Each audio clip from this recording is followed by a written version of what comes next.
नमस्कार, मैं हूं शशि। आइए झारखंड के टॉप 25 प्रमुख खबर जानते हैं। झारखंड में अंतिम चरण की 38 सीटों पर चुनाव आज 7 बजे से। झारखंड विधानसभा चुनाव के तहत दूसरे एवं अंतिम चरण के 38 सीटों पर बुधवार को सुबह 7 बजे से मतदान होगा। इसमें अधिसंख्य सीटें संताल परगना प्रमंडल और कोयलांचल की है। बता दें, रांची जिले के भी सिली और खिजरी विधानसभा क्षेत्र में भी मतदान होगा। कुल 38 विधानसभा क्षेत्रों में 31 विधानसभा क्षेत्रों में सभी बूथों पर शाम 5 बजे तक मतदान होगा।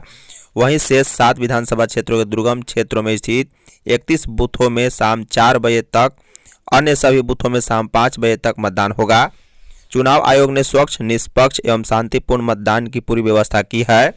सभी मतदान केंद्रों पर सुरक्षा बल तैनात किए गए हैं। इसमें अर्धसैनिक बल, राज्य पुलिस तथा होमगार्ड के जवान भी सम्मिलित हैं। बता दें, बुधवार को होने वाले मतदान में कई दिग्गजों की प्रतिष्ठा दांव पर होगी। इनमें मुख्यमंत्री हेमंत सोरेन, स्पीकर रविंद्रनाथ महतो, पूर्व मुख्यमंत्री बाबूलाल मरांडी, पूर्व उप मुख्यमंत्री सुदेश महतो, वर्तमान मंत्री इरफान अंसारी, हफीजुल हसन, दीपिका पांडे सिंह, बेबी देवी के अलावा 11 पूर्व मंत्री में हेमलाल मुर्मू, स्टीफन मरांडी, बसंत सोरेन, लुइस मरांडी, बादल, रणधीर कुमार सिंह, सुरेश पासवान, प्रदीप यादव, जेपी पटेल, मथुरा महतो तथा जलेश्वर महतो का भाग्य ईवीएम में कैद होगा। सीईओ ने कहा, सभी मतदाता सपरिवार करें वोटिंग। मुख्य निर्वाचन पदाधिकारी के रवि कुमार ने कहा है कि दूसरे चरण का मतदान 20 नवंबर को कुल 38 विधानसभा क्षेत्रों के 14,218 बूथों पर होगा। इनमें से 31 बूथों पर सुबह 7 बजे से शाम 4 बजे तक ही मतदान होगा। उन्होंने कहा है कि मतदान करने के लिए पोलिंग पार्टियां अपने अपने मतदान केंद्र पर पहुंच चुकी है। उन्होंने अपील करते हुए कहा है कि सभी मतदाता सपरिवार, आस पड़ोस और मित्रों के साथ मतदान केंद्र जाकर उत्सवी माहौल का मतदान करें। उन्होंने बताया है कि दूसरे चरण के 14,218 बूथों में से 48 बूथ को यूनिक बूथ के रूप में विकसित किया गया है। वहीं महिलाओं द्वारा संचालित मतदान केंद्रों की संख्या 239 है। 22 मतदान केंद्र दिव्यांगजनों द्वारा संचालित होगी, जबकि युवाओं के हाथों में भी 26 मतदान केंद्रों की व्यवस्था रहेगी। चुनाव ड्यूटी में तैनात मतदान कर्मी की हार्ट अटैक से मौत। धनबाद में चुनाव ड्यूटी में तैनात मतदान कर्मी कार्तिक घोष 56 वर्षीय की मौत मंगलवार को हो गई है। वह मंगलवार को निरसा पॉलिटेक्निक इसी डिस्पैच सेंटर में ईवीएम कलेक्ट करने के लिए गए हुए थे। इसी दौरान उनको बेचैनी हुई और वह बेहोश होकर गिर पड़े। जांच में पता चला है कि उन्हें हार्ट अटैक आया था, जिस वजह से उनकी जान गई है। बता दें, मतदान कर्मी कार्तिक घोष की तबीयत बिगड़ने के बाद धनबाद के निरसा पॉलिटेक्निक में तैनात मेडिकल टीम ने उनका प्राथमिक उपचार किया। इसके बाद 108 एम्बुलेंस के जरिए उन्हें धनबाद के SNMMCH अस्पताल ले जाया गया, लेकिन रास्ते में ही उन्होंने दम तोड़ दिया था। अस्पताल पहुंचने पर चिकित्सकों ने उन्हें मृत घोषित कर दिया। चीफ इंजीनियर वीरेंद्र राम को सुप्रीम कोर्ट ने दी जमानत। झारखंड ग्रामीण विकास विभाग के निलंबित चीफ इंजीनियर वीरेंद्र राम को सुप्रीम कोर्ट से बड़ी राहत मिली है। मंगलवार को टेंडर कमीशन मामले में जेल में बंद इंजीनियर वीरेंद्र राम को अदालत ने जमानत पर जेल से रिहा कर दिया है। वह लगभग 21 माह से जेल में बंद थे। मामले की सुनवाई न्यायाधीश जस्टिस अभय एस ओका की बेंच कर रही थी।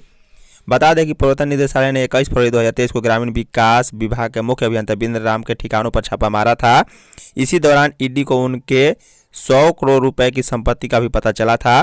छापेमारी के दौरान 1.50 करोड़ रुपए के जेवरात और करीब 30 लाख रुपए नकद भी मिले थे, जिसके बाद ईडी के अधिकारियों ने उनसे लंबी पूछताछ की। संतोषजनक जवाब नहीं मिलने के बाद उन्हें गिरफ्तार कर लिया गया था। 20 को बंद रहेंगे सभी सरकारी गैर सरकारी कार्यालय। पाकुड़ जिले में मतदान समाप्ति के 48 घंटे पूर्व लागू होने वाले साइलेंस पीरियड को लेकर जिला निर्वाचन पदाधिकारी सह उपायुक्त मनीष कुमार और पुलिस अधीक्षक प्रभात कुमार ने संयुक्त प्रेस वार्ता की है। उन्होंने बताया कि 18 नवंबर की शाम 5 बजे के बाद निर्वाचन से संबंधित किसी भी सार्वजनिक सभा, जुलूस, रोड शो या रैली की अनुमति नहीं होगी। साथ ही लाउडस्पीकर का उपयोग भी पूरी तरह प्रतिबंधित रहेगा। डीसी ने स्पष्ट किया है कि वे राजनीतिक व्यक्ति या कार्यकर्ता जो पाकुड़ जिले के निवासी नहीं है, किसी विधानसभा क्षेत्र के मतदाता या अभ्यर्थी भी नहीं है, उन्हें 18 नवंबर शाम 5 बजे के बाद जिले में रहने की अनुमति नहीं दी जाएगी। मतदान के दिन हर व्यवसाय, औद्योगिक प्रतिष्ठान या अन्य कार्यस्थल पर नियोजित कर्मचारियों का सवैतनिक अवकाश रहेगा, ताकि वे अपने मताधिकार का उपयोग कर सके। 20 नवंबर को जिले के सभी सरकारी और गैर सरकारी कार्यालयों के साथ सार्वजनिक प्रतिष्ठान भी बंद रहेंगे। धनबाद में भूधंसन, एक घर का आधा हिस्सा जमीन में धंसा। धनबाद में भूधंसन का मामला सामने आया है। मंगलवार को जोगता थाना क्षेत्र अंतर्गत 11 नंबर पर अहले सुबह को जोरदार आवाज के साथ भूधंसन हो गया। इस घटना में किसी की जान तो नहीं गई, लेकिन ब्रह्मदेव सिंह चौधरी नामक एक व्यक्ति के घर का आधा हिस्सा जमीन में समा गया। भूधंसान की वजह से काफ़ी गैस का रिसाव हो रहा है। इस वजह से आसपास के लोगों को सांस लेने में काफ़ी परेशानियों का सामना करना पड़ रहा है। बताया जाता है कि भुक्तभोगी ब्रह्मदेव सिंह कुछ दिनों पहले ही अपने घर बिहार गए हुए हैं। यह इलाका आग से प्रभावित है, इसलिए यहाँ पर आए दिन भूधंसन होता रहता है। कुछ दिन पहले भी इस जगह पर गोप हो गया था और आग की लपटों के साथ भारी मात्रा में गैस रिसाव हो रहा था, लेकिन बीसीसीएल प्रबंधन ने इस आग को न बुझकर इसे डोजरिंग कर दिया। इस कारण आज किसी दूसरे जगह फिर भूधंसन के साथ गैस रिसाव शुरू हो गया है। दूसरे चरण के मतदान से पहले बुंडू में फेंके मिले वोटर कार्ड। झारखंड में विधानसभा चुनाव के दूसरे चरण का मतदान अभी बाकी है, लेकिन उससे पहले बुंडू अंचल कार्यालय के बाहर सैकड़ों मतदाताओं के पहचान पत्र, वोटर आईडी कार्ड कचरे में फेंके मिले हैं। घटना सोमवार की है। जानकारी के मुताबिक ये मतदाता पहचान पत्र अनगढ़ा प्रखंड के लोगों का है। ये प्रखंड सिली विधानसभा क्षेत्र के अंतर्गत आता है। वोटर आईडी कार्ड के अलावा प्रधानमंत्री उज्ज्वला योजना का सैकड़ों स्वीकृत आवेदन फॉर्म भी बोरे में भरकर कार्यालय से बाहर फेंक दिए गए हैं। इस संबंध में जब अंचल कार्यालय के कर्मचारियों को जानकारी मिली तो उन्होंने अनभिज्ञता जाहिर की है। हालांकि बुंडू अंचल के एसडीएम किस्टो कुमार बेसरा ने कहा है कि मामले की जांच कर दोषियों के खिलाफ कार्रवाई की जाएगी। सीएम हेमंत कल्पना की सभा का लगा सत्तक। झारखंड विधानसभा चुनाव के लिए चल रहा चुनाव प्रचार सोमवार शाम समाप्त हो गया है। पहले चरण से दूसरे चरण तक राज्य में पीएम से लेकर सीएम तक सबने जोर लगाया है। चुनावी सभा हो या रोड शो, भाजपा, झामो, कांग्रेस, राजद व वाम दल सबने अपने अपने स्तर से कोई कसर नहीं छोड़ी है। दूसरे चरण का मतदान 20 नवंबर को होना है। दोनों चरणों में हुए चुनाव के वोटों की गिनती 23 नवंबर को होने वाली है। बता दें, सितंबर के अंत से लेकर अब तक चले चुनाव प्रचार के दौरान प्रधानमंत्री नरेंद्र मोदी ने 6 चुनावी सभाएं की है। वहीं रांची के रातू में रोड शो भी किया है। पीएम ने झारखंड में गढ़वा, गुमला, घाटशिला, चाईबासा, गोड्डा व सारठ में चुनावी सभाओं को संबोधित किया था। दूसरी ओर गृह मंत्री अमित शाह ने शुरुआत में ही भाजपा का संकल्प पत्र जारी किया था। उन्होंने भी 16 चुनावी सभाओं को संबोधित किया है। वहीं इंडिया गठबंधन की ओर से मुख्यमंत्री हेमंत सोरेन और कल्पना सोरेन ने चुनावी सभाओं का शतक लगा दिया है। हेमंत सोरेन ने 18 नवंबर तक करीब 100 सभाएं की है। वहीं कल्पना सोरेन भी लगभग 100 चुनावी सभाएं कर चुकी है। सीएम पहले चरण में रांची से सभा के लिए निकले थे और कल्पना सोरेन ने गिरिडीह में कैंप बना रखा था। झारखंड में ठंड बढ़ी, 2 जिलों में 10 डिग्री से नीचे गिरा पारा। राजधानी रांची समेत पूरे राज्य के तापमान में लगातार गिरावट दर्ज की जा रही है। आलम यह है कि रांची का तापमान गिरकर 10.9 डिग्री तक पहुंच चुका है, जबकि खूंटी का सबसे कम 8.8 डिग्री तक पहुंच चुका है। मौसम विज्ञान केंद्र रांची के अनुसार दिन में पछुआ हवा का असर बढ़ने लगा है, जिस कारण शाम ढलते ही कनकनी शुरू हो जाती है। वहीं सुबह और शाम ठंड का असर देखने को मिल रहा है, जबकि दोपहर में धूप और ठंडी हवा के बीच लोग गुलाबी ठंड का लुत्फ उठा रहे हैं। मौसम विज्ञान केंद्र रांची द्वारा जारी पूर्वानुमान में बताया गया है कि 22 नवंबर तक राजधानी समेत पूरे राज्य का मौसम शुष्क बना रहेगा। सुबह में हल्का और मध्यम दर्जे का कोहरा या धुंध का असर रहेगा, जबकि बाद में आसमान मुख्यतः साफ रहेगा। मौसम विज्ञानी अभिषेक आनंद ने बताया है कि राजधानी समेत पूरे राज्य में अगले 5 दिनों के दौरान न्यूनतम तापमान में कोई बड़े बदलाव की संभावना नहीं है। राजधानी व आसपास के जिलों में धीरे धीरे बढ़ रही ठंड ने अहले सुबह और शाम के बाद लोगों की परेशानी बढ़ा दी है। देवघर में पैसेंजर ट्रेन ट्रक से टकराई। देवघर के नावाडीह फाटक के पास आसनसोल झाझा मेमू गाड़ी मालवाहक ट्रक से टकरा गई है। यह घटना जसीडीह हावड़ा मुख्य मार्ग पर नावाडीह में हुआ है।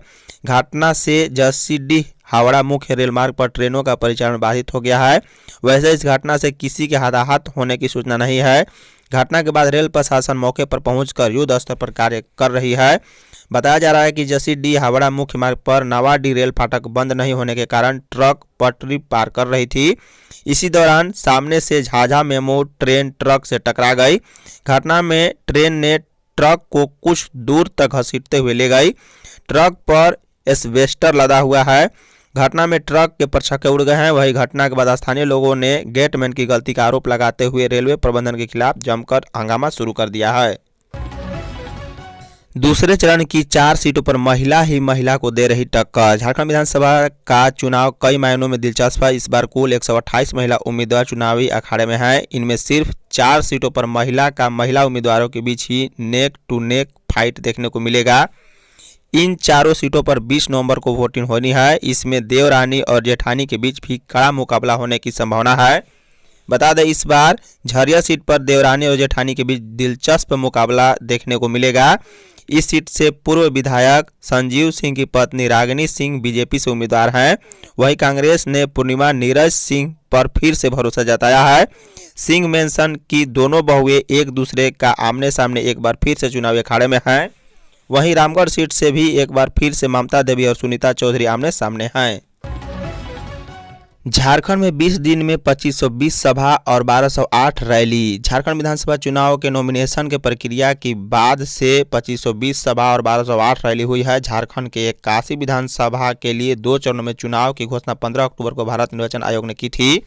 बता दें, पहले चरण में 43 विधानसभा के लिए अधिसूचना 18 अक्टूबर को जारी हुई। वहीं 30 अक्टूबर तक नाम वापसी के बाद पहले चरण में 683 प्रत्याशी मैदान में बचे। वहीं दूसरे चरण की अधिसूचना 22 अक्टूबर को हुई।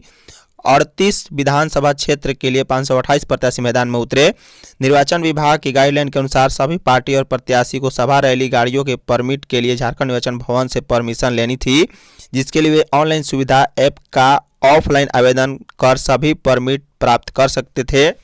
बता दें, निर्वाचन विभाग के आंकड़ों के अनुसार 24 जिले के 81 विधानसभा क्षेत्र से कुल 15,951 आवेदन विभिन्न परमिशन के लिए भेजे गए, जिसमें 11,008 परमिशन को स्वीकृति मिली है। राज्य सरकार के कुछ अधिकारी बन गए हैं जेएमएम के कार्यकर्ता बाबूलाल मरांडी। भाजपा प्रदेश अध्यक्ष बाबूलाल मरांडी ने एक्स पर पोस्ट करते हुए राज्य सरकार के अधिकारियों पर निशाना साधा है और कहा है कि विश्वसनीय सूत्रों से यह जानकारी प्राप्त हो रही है कि झारखंड सरकार के कुछ अधिकारी हेमंत सोरेन के कार्यकर्ता के रूप में कार्य कर रहे हैं। ये भ्रष्ट अधिकारी किसी भी तरह से धनबाद विधानसभा समेत अन्य महत्वपूर्ण विधानसभाओं में भाजपा के पक्ष में मतदान प्रतिशत को कम करने की कोशिश में लगे हुए हैं।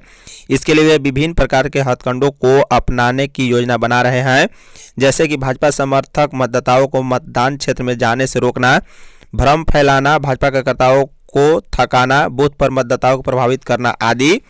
बाबूलाल मरांडी ने ऐसे अधिकारियों से अनुरोध किया है कि वे अपने हरकतों से बाज आए। भाजपा सरकार बनते ही उन्हें बिना किसी विलंब के दंडित किया जाएगा। साथ ही चुनाव आयोग झारखंड के मुख्य सचिव और डीजीपी से अनुरोध है कि वे ऐसे अधिकारियों की साजिश और प्रपंच को रोककर निष्पक्ष चुनाव सुनिश्चित करने में मदद करें। राष्ट्रीय तीरंदाजी में पश्चिमी सिंहभूम में 2 खिलाड़ी को गोल्ड। SGFI अंडर 19 स्कूल राष्ट्रीय तीरंदाजी प्रतियोगिता 15-16 नवंबर को गुजरात के नाडियाड शहर में आयोजित हुआ। तीरंदाजी प्रतियोगिता में पश्चिमी सिंहभूम जिले के 5 तीरंदाजों व 2 कोच मैनेजर ने झारखंड टीम का प्रतिनिधित्व किया। इनमें इंडियन राउंड अंडर 19 बालिका वर्ग में सरीना बिरुली व मिल्ली मकछुआई ने टीम को गोल्ड मेडल दिलाया है। वहीं इंडिया राउंड अंडर 19 बालक वर्ग में योगेंद्र हेंसदा, संजय साडिया व आदर्श मल्हार ने झारखंड टीम को सिल्वर मेडल दिलाने में कामयाबी प्राप्त की है।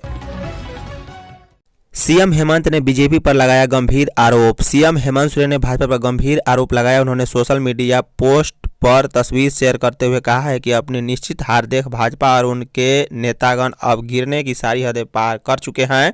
यह काफ़ी शर्मनाक है। दरअसल हेमंत सोरेन ने जो तस्वीर शेयर की है वह झामो का लेटर पैड है, जिसमें लिखा हुआ है कि धनबाद से झामो उम्मीदवार निजामुद्दीन अंसारी को पार्टी की प्राथमिक सदस्यता से निलंबित कर दिया जाता है। साथ ही उम्मीदवार के तौर पर अपना समर्थन वापस लिया जाता है। इस लेटर पैड में पार्टी के महासचिव विनोद कुमार पांडे का भी हस्ताक्षर है। बताते चले कि निजामुद्दीन अंसारी धनबाद से झामो के उम्मीदवार हैं।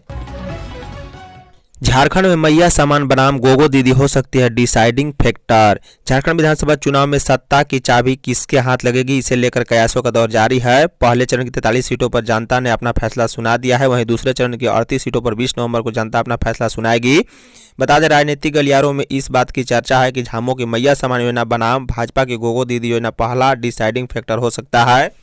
इन योजनाओं के जरिए इंडी गठबंधन और एनडीए ने आधी आबादी को साधने की भरपूर कोशिश की है। फिलहाल मैया समान योजना के तहत 53 लाख महिलाओं को 1,000 रुपये प्रति माह दिए जा रहे हैं। दिसंबर से इस योजना के तहत प्रति माह 2500 रुपये देने की घोषणा की गई है। वहीं भाजपा ने इसके काउंटर में गोगो दीदी योजना का ऐलान किया है। इसके तहत भाजपा ने दावा किया है कि हर महिला को हर महीने 2100 रुपये दिए जाएंगे। गढ़वा में थाना प्रभारी समेत 2 पुलिस अधिकारियों को कोर्ट ने भेजा समन। गढ़वा व्यवहार न्यायालय के न्यायिक दंडाधिकारी प्रथम श्रेणी बीना कुमारी की अदालत ने कांडी के थाना प्रभारी गुलशन कुमार गौतम और सब इंस्पेक्टर शंभू कुमार राय के विरुद्ध दायर परिवारवाद पत्र 1290/2024 में समन जारी किया है। अदालत ने दोनों पुलिस अधिकारियों को 20 दिसंबर 2024 को हाजिर होने का आदेश जारी किया है। कांडी थाना क्षेत्र के एक गांव की दुष्कर्म पीड़िता ने इस मामले में एक परिवारवाद दायर किया था। इसमें सब इंस्पेक्टर शंभू कुमार राय एवं कांडी के थाना प्रभारी गुलशन कुमार गौतम के विरुद्ध दुष्कर्म के मामले में आरोपित उपेंद्र चंद्रवंशी को बचाने न्यायालय द्वारा जारी गैर जमानतीय वारंट के बावजूद उसे गिरफ्तार नहीं करने तथा आरोपित से सुलह नहीं करने पर अंजाम भुगतने की धमकी देने का आरोप लगाते हुए परिवारवाद दायर किया है। धन्यवाद।